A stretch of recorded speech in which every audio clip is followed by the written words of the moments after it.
बताना चाहती हूँ वाइन के बारे में कि मदिरा होता क्या है और कौन पीना चाहिए इसको, कौन नहीं पीना चाहिए, क्या बाइबल मदिरा पीना अलाउ करता है या नहीं करता है, वो हम आज देखेंगे।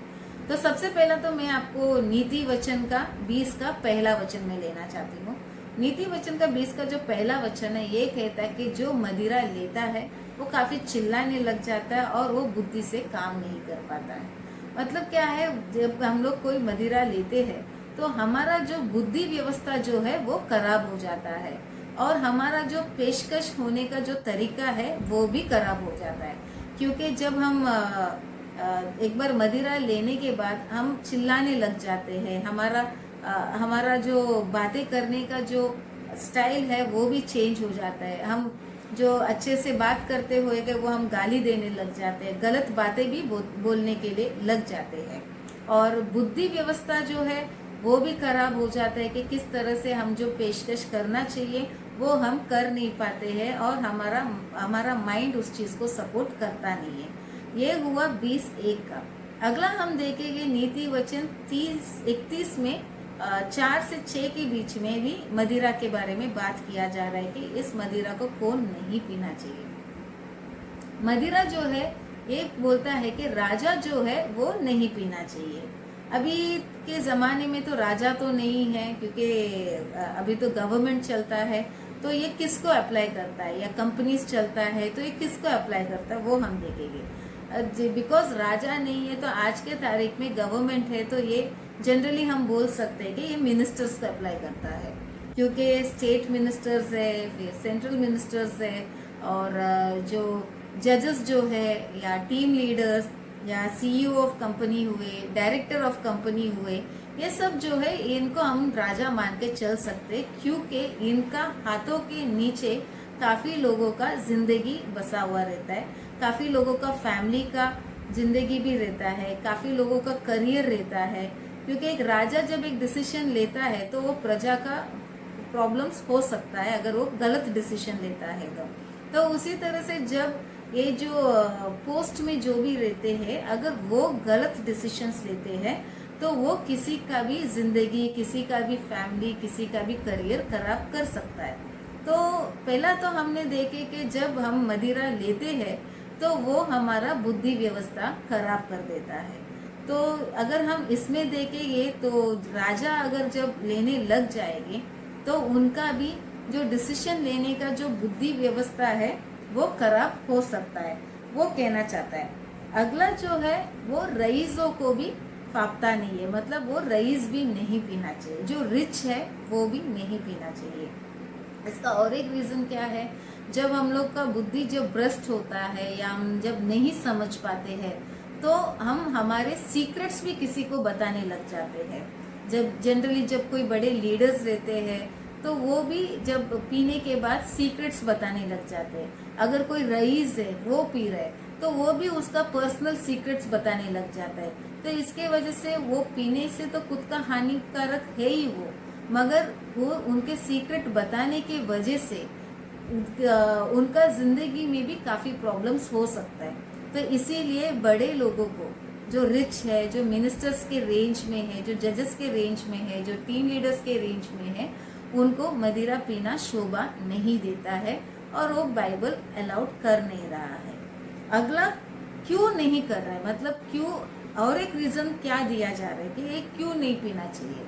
क्योंकि अगर हम देखेंगे जो बड़े बड़े जो बिजनेस डील्स जो होता है वो ऑफिस टेबल से ज्यादा बियर बार में होता है।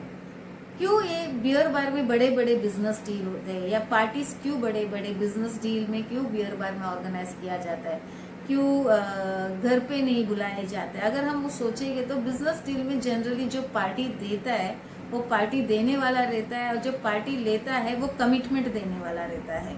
तो उसमें जो कमिटमेंट्स जो रहते हैं वो जनरली जो लीडर टाइप के लोगों को अगर कोई पार्टी रखा है तो उसके हाथों के नीचे काफी लोगों का जिंदगी रहता है, काफी लोगों का करियर रहता है। तो जो पार्टी देने वाला रहता है वो किसी और से कमिटमेंट लेने के लिए पार्टी रखा रहता है, और जो पीता है वो उसका वैसे भी बुद्धि ऊपर नीचे होने का, उनका सोचने का जो क्षमता है वो कम ज्यादा होने का चांसेस पूरी तरह से है। और वो जो उस टाइम पे जो कमिटमेंट करते हैं, पीने के वजह से जो कमिटमेंट दिया जाता है, उसमें काफी लोगों का जिंदगी का दाव पे लग सकता है और जो लोगों का हक वो मार सकता है। इसीलिए रईसों को और जो राजा लोग जो है, जो बड़े पोस्ट में जो लोग हैं, उन लोग को मदिरा पीना अलाउ नहीं कर रहा है। अगला, कौन इसको पी सकते हैं वो हम देखेंगे। बाइबल कहता है कि मदिरा उसको पिलाओ जो मरने पर है, मतलब जो आदमी मरने के स्टेज में है उसको मदिरा पिलाओ। इसमें मैं थोड़ा सोचने लग गई थी कि अगर मरने के स्टेज में तो लोगों को दवाई पिलाना चाहिए या उनको बचाने का कोशिश करना चाहिए, मगर शायद बाइबल एकदम ही लास्ट स्टेज बता रहा है जिसमें आदमी का कोई जीने का कोई उम्मीद ही नहीं है। तो बाइबल शायद ये कहना चाहता है कि उनको जो मरने वाला है उसको मदिरा पिलाओ, मतलब वैसे भी वो आदमी काफी दुखी रहेगा कि वो मरने वाला है, ताकि वो मदिरा पीने से थोड़ा वो खुश हो जाए। तो इसके लिए शायद बाइबल इधर परमिशन देता है कि जो मरने के स्टेज में उसको मदिरा पिलाओ। और अगला को इसको पिला सकते हैं या कौन पी सकता है वो हम देखेंगे। तो बाइबल उसका बात करता है जो आदमी दुखी है, मतलब जो लाइफ में काफी दुखी हो गए या काफी चीट हो गए या काफी हर्ट हो गए, वो भी मदिरा पी सकते हैं, ऐसा बाइबल कह रहा है।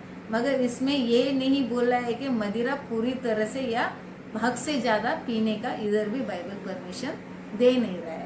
अभी काफी लोगों का ये मानना है कि बाइबल जो है इसमें मदिरा पीने का परमिशन दिया गया है या पी सकते हैं, ऐसा काफी लोगों का मानना है। क्योंकि उसका दो कारण है।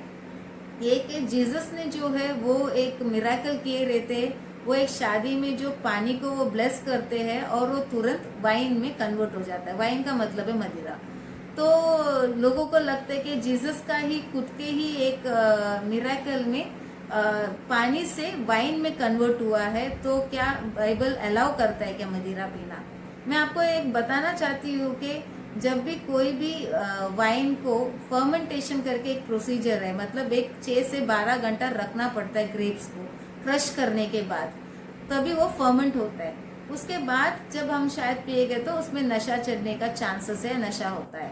तो ये जो शादी में जो जीसस ने जो मिराकल किए थे, उसमें ऑलरेडी लोग जो है वो वेट कर रहे थे कि है ना, क्योंकि उसमें मदिरा का कमियां हो जाती है और शादी में खाने पीने में कमी होना मतलब वो फैमिली के लिए बहुत बड़ा इंसल्ट का बात है। तो डेफिनेटली वहां के लोग काफी वेट किए रहेंगे कि तुरंत वाइन आ जाए, तुरंत मदिरा आ जाए, क्योंकि वो सेलिब्रेशन था, शादी था, तो इसीलिए उसमें वाइन था। तो जीसस ने जैसे पानी को ब्लेस किए, वो तुरंत मदिरा में कन्वर्ट हो गया। मगर उसमें डेफिनेटली वो 6 से 12 घंटा जो रखना चाहिए वाइन को, वो रखा नहीं गया है। और लोगों ने शादी पे वेट कर रहे थे, मतलब जैसा ब्लेस किए तुरंत उनको वाइन दिया गया है। तो इससे एक चीज पता चलता है कि वो वाइन में नशा नहीं था। अगला जो है, जो वाइन को काफी रेफर किया जाता है, जिसकी वजह से लोगों का ये मानना है कि बाइबल में हम वाइन पी सकते हैं, वो है ब्रेड एंड वाइन, जो हम लोग चर्च में जो कम्युनियन लेते हैं। तो अगर बाइबल से ही वो भी ब्रेड एंड वाइन का ट्रेडिशन आया है, क्योंकि जीसस लास्ट सपर में सभी डिसाइपल को बुला के वो एक साथ खाना खाने के लिए बैठते हैं, I mean bread and wine तोड़ने के लिए बैठते हैं। वो इट्स नॉट अ लंच और डिनर। तो वो जब लास्ट सपर में क्या होता है, जीसस कोई फिक्स डेट नहीं दिया रहता है कि आज मैं लास्ट सपर रखने वाला हूँ, और तुरंत इन्फॉर्म करते हैं कि आज मैं लास्ट सपर रख रहा हूँ, मेरा पासओवर रख रहा हूँ और तुम लोग टेबल अरेंज कीजिए। तो तुरंत डिसाइपल्स जो है वो अरेंज करते। तो उधर जो है जितने भी डिसाइपल थे, वो वाइन पीने के बाद किसी का भी बिहेवियर जो है वो बुरा हुआ नहीं, उनका बिहेवियर बहुत आउट ऑफ लिमिट गया नहीं था। ऐसा कोई भी जगह में बाइबल में रिकॉर्डिंग नहीं है। मतलब ये भी कह सकते हैं कि वो वाइन में नशा नहीं था। तो ये जो दोनों जगह में जो वाइन जो रेफर किया जा रहा है बाइबल में, दोनों जगह में भी नशीला वाइन नहीं था, जिसके वजह से लोगों का बुद्धि भ्रष्ट हो सकता है या जजमेंट का जो कैपेसिटी है ऊपर नीचे हो सकता है। तो बाइबल काफी क्लियर है कि वाइन जो है कौन पीना चाहिए, कौन नहीं पीना चाहिए और पीने से क्या हो सकता है। तो मुझे लगता है कि जब भी हम गॉड ग्रेस से जब हम काफ़ी बड़े हो जाते हैं या काफ़ी हायर लेवल ऑफ लाइफ पहुंच जाते हैं तो हमको बुरे आदत से तो वैसे तो बचना ही चाहिए, और मदिरा नहीं पिए तो ज़्यादा अच्छा है, क्योंकि उसमें सिर्फ खुद का ही नहीं बल्कि दूसरे का भी जिंदगी हम ज़रूर बचा सकते हैं।